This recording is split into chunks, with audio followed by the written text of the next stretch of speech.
አንቺ ቆንጆ ነሽ። ሁሉም ቆንጆ ነው። ሁሉም ሰው የራሱ ቆንጆ ነው። አንተም ቆንጆ ነህ። ሴት ከሆንሽ ወንድ ከሆንሽ አንተም ቆንጆ ነህ።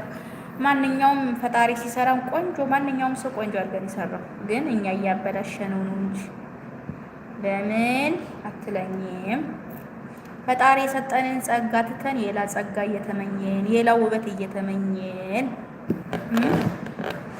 እና በቃ ፈጣሪ አሟልቶ ሰጥቶናል።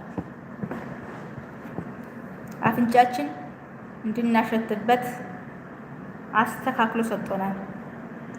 ግን እኛ ማሽተት አይችልም ብለን እንደዚህ እናደርገዋለን ማለት ነው።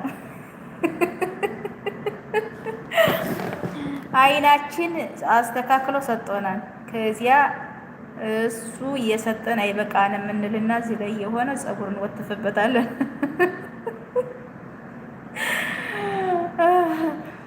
ከዚያ ይሄ ቅንድባችን አስተካክሎ ፀጉር